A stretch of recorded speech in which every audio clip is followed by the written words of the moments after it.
Welcome to my channel. Today we are going to discuss on the communication in organization. Okay, आज हामी business communication अन्तर्गत communication in organisation भन्ने टपिकमा चाहिँ discussion गर्न गइरहेका छौँ. Okay, let's start. एउटा फिगर हेरौँ सबभन्दा पहिला है. अर्गनाइजेसनल स्ट्रक्चर है. अर्गनाइजेसनमा अथवा कुनै कम्पनीमा कुनै संस्थामा कम्युनिकेसनको स्ट्रक्चर कस्तो हुन्छ भन्ने हेर्नुभन्दा पहिला अर्गनाइजेसनल स्ट्रक्चर कस्तो हुन्छ त सबभन्दा पहिला अर्गनाइजेसनहरूको अथवा कम्पनीहरूको चाहिँ उनीहरूको स्ट्रक्चर कस्तो हुन्छ, कस्तो किसिमको संरचनामा चाहिँ उनीहरू चाहिँ बाँधिएका हुन्छन्, उनीहरूको वर्क स्ट्रक्चर कस्तो हुन्छ, काम गर्ने संरचना कसरी चाहिँ काम हुन्छ भन्ने कुरा हेर्नुपर्ने जरुरी छ. सबभन्दा पहिला त्यो हेरौँ. सो अर्गनाइजेसनल स्ट्रक्चरलाई चाहिँ हामीले एउटा फिगरमा चाहिँ प्रेजेन्ट गरेका छौँ. यसमा चाहिँ यो भित्र चाहिँ जनरल रूपमा चाहिँ there are two types of organisations or organisational structures हो. ट्रेडिसनल अर्गनाइजेसन एउटा, अनि अर्को चाहिँ मोडर्न अर्गनाइजेसन है. एउटा चाहिँ प्राचीन तरिकाको अथवा परम्परागत तरिकाको चाहिँ अर्गनाइजेसनल स्ट्रक्चर हुन्छ, कुनै एउटा संस्थागत संरचना हुन्छ भने अर्को चाहिँ मोडर्न अर्गनाइजेसन्स भनेको छ. अर्को चाहिँ अब आधुनिक तरिकाले चाहिँ त्यसको चाहिँ अर्गनाइजेसन गरेको हुन्छ, संरचनागत गरिएको हुन्छ, जस्ता स्ट्रक्चर्ड गरिएको हुन्छ. दुईवटा चाहिँ मेन टपिकहरू हो है. अर्गनाइजेसनल स्ट्रक्चर मेन रूपमा चाहिँ दुईवटा छ. एउटा ट्रेडिसनल स्ट्रक्चर भयो, अर्को चाहिँ मोडर्न स्ट्रक्चर भयो. अब ट्रेडिसनल स्ट्रक्चरभित्र छ फङ्सन बेस्ड स्ट्रक्चर है. यसमा चाहिँ कम्पनीको अर्गनाइजेसन चाहिँ काममा आधारित गरेर चाहिँ यसको चाहिँ संरचना गरिएको हुन्छ भने अर्को चाहिँ मार्केट बेस्ड स्ट्रक्चर हो. मार्केटमा चाहिँ कुन कुराको फोकस छ, मार्केट कस्तो छ हो, अथवा कस्टमर क्लाइन्टहरूको चाहिँ एक्सप्लानेसन गरेर चाहिँ त्यो किसिमले चाहिँ मार्केट बेस्ड स्ट्रक्चरको कुरा भयो. अर्को चाहिँ प्रोडक्ट बेस्ड स्ट्रक्चर हो. कम्पनीले दिने कुनै प्रोडक्ट अथवा सर्भिसहरू छ भने त्योलाई चाहिँ फरक फरक चाहिँ संरचनागत स्ट्रक्चरमा चाहिँ राखिएको हुन्छ भन्ने भयो. अब अर्को मोडर्न स्ट्रक्चर अन्तर्गत छ. मोडर्न अर्गनाइजेसन कस्तो तरिकाको हुन्छ भने जस्तो म्याट्रिक्स स्ट्रक्चर हुन्छ. अर्को छ नेटवर्क स्ट्रक्चर है. अर्को छ भर्चुअल वर्क प्लेस. अहिलेको मोडर्न अर्गनाइजेसनको स्ट्रक्चर चाहिँ तीनवटा तरिकाले चाहिँ हामीले डिभाइड गर्न सक्छौँ. एउटा म्याट्रिक्स स्ट्रक्चर, अर्को नेटवर्क स्ट्रक्चर, अनि अर्को चाहिँ भर्चुअल वर्क प्लेस भनेर तीनवटा तरिकाबाट चाहिँ यसलाई डिभाइड गरिएको छ. ओके, अब आजको यो भिडियोमा चाहिँ हामी अर्गनाइजेसनल स्ट्रक्चरभित्र ट्रेडिसनल अर्गनाइजेसनको बारेमा चाहिँ डिस्कस गर्छौँ. ओके, अब a company may have okay a company may have a traditional or modern structure. Okay, the types of organizational structures are given below भनेको छ. जेनरल रूपमा चाहिँ हामीले माथि फिगरमा हेरे अनुसार अर्गनाइजेसनल स्ट्रक्चरलाई चाहिँ दुईवटा तरिकाले अथवा दुईवटा भागमा चाहिँ विभाजन गरिएको छ, दुईवटा क्याटेगोरीमा चाहिँ डिभाइड गरिएको छ. र त्यो के हुने, एउटा चाहिँ ट्रेडिसनल अर्गनाइजेसन हो भने अर्को चाहिँ मोडर्न अर्गनाइजेसनल स्ट्रक्चर हो भने. अब सबभन्दा पहिला अथवा आजको यो भिडियोमा चाहिँ हामी ट्रेडिसनल अर्गनाइजेसनहरू कस्तो हुन्छ भन्ने कुरा हेर्छौँ.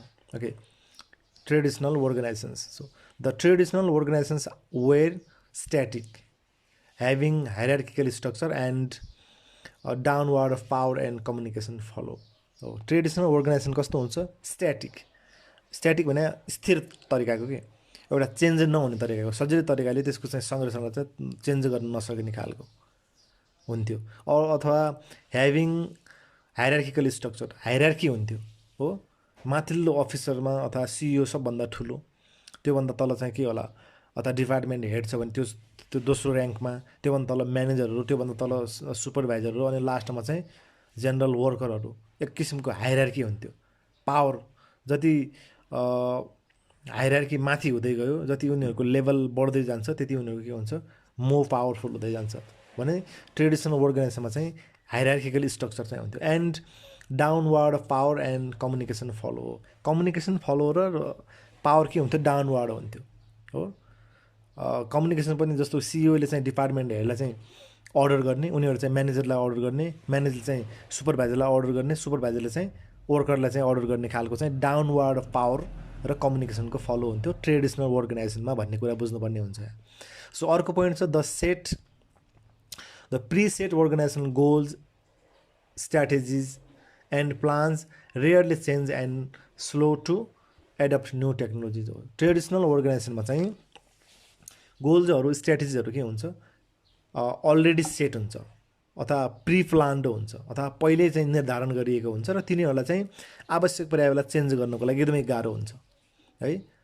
आज चाहिँ हामीले एउटा प्लान अथवा कुनै चेन्ज गर्नु पऱ्यो भने त्यो गर्न सकिँदैन किनभने त्यो पहिल्यै सेट गरे हुन्छ यो अनुसार चल्नुपर्छ यो मात्रै हाम्रो एउटा गोल हो भन्ने खालको भएको कारणले गर्दाखेरि ट्रेडिसनल अर्गनाइजेसनमा चाहिँ प्रिसेट गोल्सहरू स्ट्राटेजिजहरू अथवा प्लानहरूलाई चाहिँ चेन्ज गर्न गाह्रो हुन्छ र त्यसले चाहिँ समयअनुसार परिवर्तन भएको हो।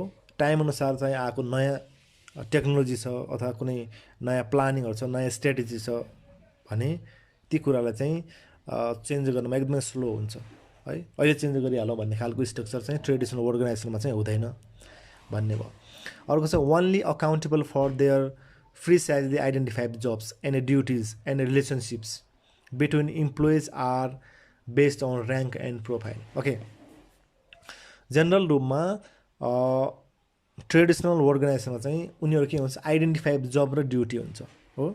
एउटा अफिसरले के गर्ने उसले त्यो काम मात्रै गर्छ अर्को काम गर्दैन कि हो भन्ने भयो। आफ्नो ड्युटी छ त्यो मात्रै पुरा गर्ने र अरूको काम चाहिँ नगर्ने। जस्तो कुनै एउटा इम्प्लोइ चाहिँ एब्सेन्ट भइदियो भने एउटा त्यही अफिसमा चाहिँ अर्को इम्प्लोइ छ भने उसले चाहिँ आफ्नो मात्रै काम गर्छ आफ्नो मात्रै ड्युटी गर्छ अर्काको काम चाहिँ गरिदिँदैन भने आफ्नो काममा आफ्नो ड्युटीमा मात्रै फोकस हुने र त्यही आफूलाई नै आउने खालको आफूले नै गर्न सक्ने कामको अरूको काम पनि नगर्ने भन्यो भने त्यसलाई चाहिँ के भनिन्छ एक किसिमको फिक्स टाइपको हुन्छ है।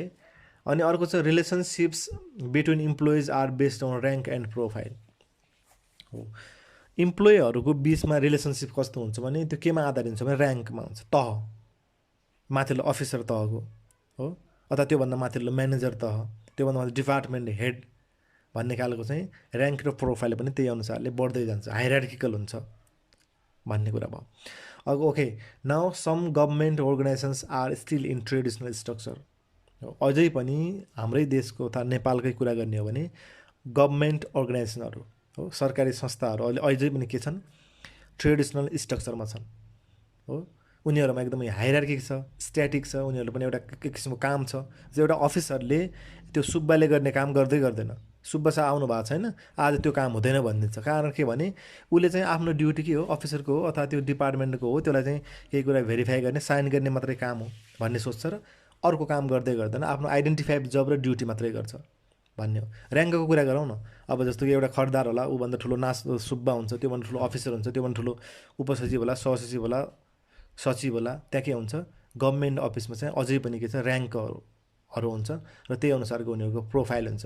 आफ्नो मात्रै ड्युटी गर्छ एउटा स्ट्याटिक हुन्छ एकदमै तत्काल चाहिँ चेन्ज गर्न नसकिने खालको हुन्छ भन्ने हो। सो ट्रेडिसनल स्ट्रक्चर्स आर अब ट्रेडिसनल स्ट्रक्चर भने तीनवटा किसिमको छ, एउटा function based structure market based structure र प्रोडक्ट बेस्ड स्ट्रक्चर। यो हामीले अघि माथि फिगरमा चाहिँ हेरिसकेका छौँ। ओके, अब हेरौँ फङ्सन बेस्ड स्ट्रक्चरमा चाहिँ ट्रेडिसनल अर्गनाइजेसनल स्ट्रक्चर अन्तर्गत तीनवटा चाहिँ यसको चाहिँ सब डिभिजनहरू छ भने त्यो अन्तर्गत पहिलो चाहिँ के हो फङ्सन बेस्ड स्ट्रक्चर हो है।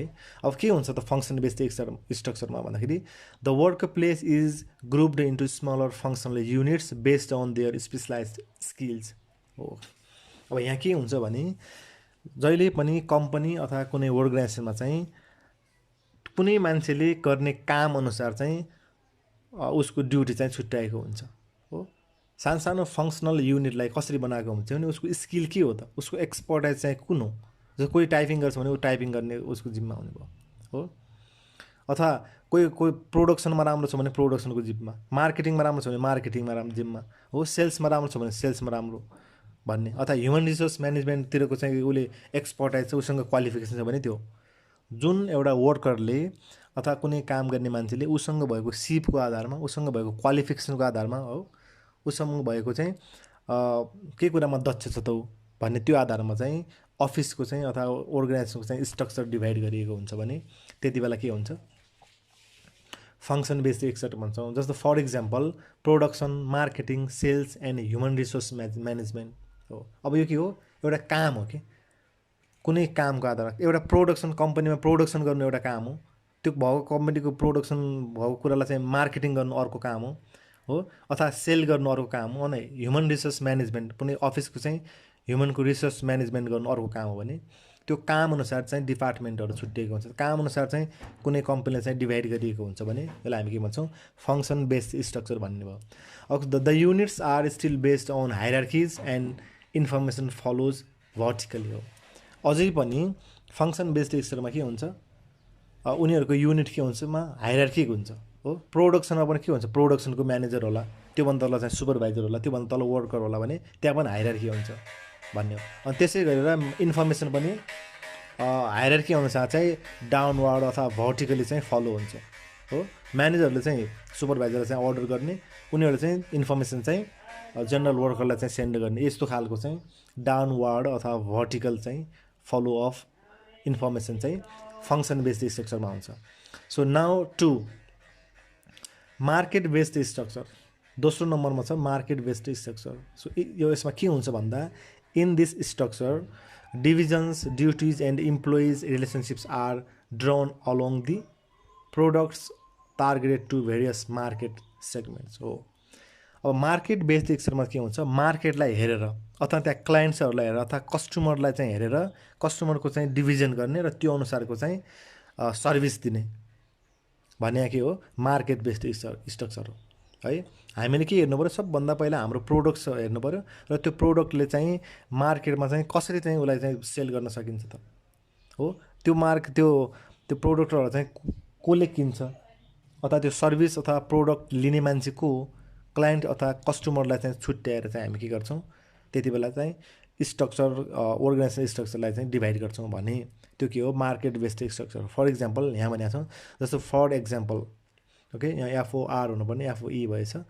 फर इक्जाम्पल क्लोथिङ बिजनेस, यदि हामीले कुनै कपडा सम्बन्धी लुगा कपडा सम्बन्धी व्यापार बिजनेस गरिरहेछ भने, क्लोथिङ बिजनेस गरिरहेछ भने अब त्यसलाई चाहिँ कसरी मार्केट बेस्ड जोमा स्ट्रक्चर गर्ने भन्दाखेरि, जस्तो मार्केटमा त के हुन्छ, क्लोथिङ बिजनेस मेल फिमेल है, मेलको लागि छुट्टै डिपार्टमेन्ट बनाइदिने हो अथवा फिमेलको लागि छुट्टै डिपार्टमेन्ट बनाउने। अब यो के हो, कस्टमर हो नि त, मेल फिमेल भनेर त क्लाइन्ट्सहरू, हाम्रो क्लाइन्टको मेल हो भने मेलको लागि छुट्टै डिपार्टमेन्ट छ, उनीहरू छुट्टै सेक्सनमा जान्छन्, त्यहाँ आफ्नो मेलको चाहिँ कपडाहरू हेर्छन् अथवा क्लोथ्सहरू हेर्छन्। फिमेलको लागि चाहिँ छुट्टै डिपार्टमेन्ट छ।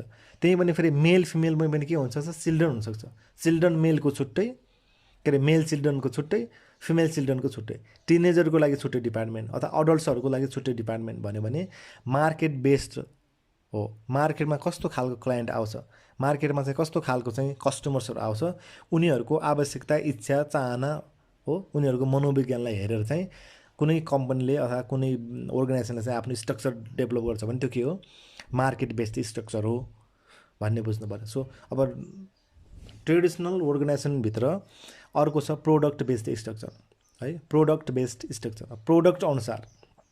So in large business entity they have multiple product lines based on its products and services हो। एउटा कुनै ठुलो बिजनेस कम्पनी छ हो अथवा ठुलो बिजनेस ह्यान्डल गर्ने ग्रुप छ भने त्यो ग्रुपले एउटै प्रोडक्ट अथवा एउटै सर्भिस मात्र चाहिँ क्लाइन्ट्सहरूलाई अथवा कस्टमरलाई, पब्लिकलाई सेल गर्दैन हो। त्यहाँभित्र एउटै कम्पनीले अथवा एउटै बिजनेस ग्रुपले चाहिँ धेरै अथवा मल्टिपल प्रोडक्टहरू चाहिँ अथवा मल्टिपल सर्भिसेसहरू चाहिँ डेभलप गर्छ अनि चाहिँ कस्टमरलाई चाहिँ सेल गर्छ भने त्यति बेला प्रत्येक प्रोडक्टको लागि चाहिँ हामीले छुट्टै डिपार्टमेन्ट बनाउँछौँ भने यसलाई हामी के भन्छौँ, प्रोडक्ट बेस्ड स्ट्रक्चर भन्छौँ। फर इक्जाम्पल है, अब एक्जाम्पलको रूपमा हेरौँ, सिजी ग्रुप हो, चौधरी ग्रुपले चाहिँ यो ग्रुपले, यो चौधरी ग्रुपले चाहिँ एउटै काम गर्दैन, एउटै प्रोडक्ट अथवा एउटै सर्भिस मात्रै सेल गर्दैन नि त, धेरै प्रोडक्ट र सर्भिस सेल गर्छ भने उनीहरूले त्यसलाई के गर्छ भने जस्तो कि offers a range of products and services, जस्तै कि इलेक्ट्रोनिक्स हो, सिजीको चाहिँ हामी के गर्छौँ, जस्तो गुडहरूकै हेर्ने हो भने अथवा प्रोडक्टहरूकै हेर्ने हो भने इलेक्ट्रोनिक्स हुन्छ, उनीहरूले सिमेन्टको प्रोडक्ट गरेर होला। एजुकेसन सेक्टरमा चाहिँ उनीहरूले लगानी गरिरहेको छ, इनर्जीको कुरा, फुड, हस्पिटालिटी एन्ड भेहिकल्स, यो सबैमा चाहिँ उनीहरूले के गर्छ, बिजनेस गर्छ सिजी ग्रुपले भने। अब यो प्रोडक्ट बेस्डमा चाहिँ हामी के गर्छौँ, छुट्टै छुट्टै डिपार्टमेन्ट हुन्छ। इलेक्ट्रोनिकको लागि उनीहरूको छुट्टै अफिस छ हो। उनीहरूको चाहिँ छुट्टै ग्रुप छ, छुट्टै म्यानेजर होला, छुट्टै सिइओ होला, अथवा सिमेन्टको लागि चाहिँ उनीहरूको छुट्टै ग्रुप छ हो।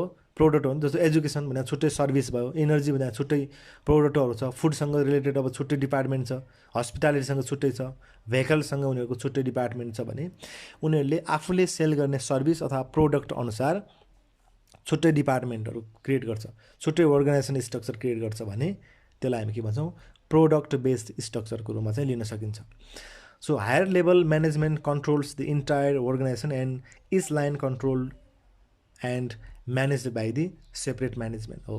अब यहाँ के हुन्छ भने जस्तो कि सबै, जस्तो electronics, cement, education, energy, food, hospitality, vehicle, यिनीहरूको छुट्टा छुट्टै लाइन हुन्छ, छुट्टै छुट्टै यिनीहरू आफ्नै म्यानेजमेन्ट हुन्छ, छुट्टै छुट्टै अफिस क्रिएट गरिएको हुन्छ, तर ती सबै अफिसलाई चाहिँ कन्ट्रोल गर्ने फेरि एउटा छुट्टै म्यानेजमेन्ट हुन्छ हो। मेन म्यानेजमेन्ट अन्तर्गत उनीहरू के आउँछन्, तलको चाहिँ सेपरेट डिपार्टमेन्टहरू आउँछन्। इलेक्ट्रोनिक डिपार्टमेन्ट छुट्टै होला, सिमेन्ट डिपार्टमेन्ट छुट्टै होला, एजुकेसन ह्यान्डल गर्ने डिपार्टमेन्ट छुट्टै होला, तर ती सबै डिपार्टमेन्टलाई चाहिँ कन्ट्रोल गर्ने फेरि के हुन्छ, एउटा चाहिँ मेन चाहिँ म्यानेजमेन्ट हुन्छ अथवा हायर लेभल म्यानेजमेन्ट हुन्छ भन्ने कुरा हो। त्यही भएर चाहिँ एउटै कम्पनीले अथवा एउटै बिजनेस ग्रुपले चाहिँ विभिन्न किसिमका सेवा, सर्भिस अथवा प्रोडक्टहरू सेल गर्छ भने त्यो प्रोडक्ट अथवा सर्भिस अनुसार छुट्टै छुट्टै डिपार्टमेन्ट बनाएर काम गर्छ भने त्यसलाई चाहिँ प्रोडक्ट बेस्ड स्ट्रक्चर भनिन्छ भन्ने कुरा। ओके, अब अर्गनाइजेसनल स्ट्रक्चर अनुसार हामीले चाहिँ ट्रेडिसनल अर्गनाइजेसनल स्ट्रक्चरको बारेमा यहाँ डिस्कस गऱ्यौँ। अनि अब मोडर्न अर्गनाइजेसन स्ट्रक्चरको बारेमा अर्को भिडियोमा चाहिँ हामी डिस्कस गर्छौँ। थ्याङ्क यू फर पार्टिसिपेसन और watching this video. Thank you everybody.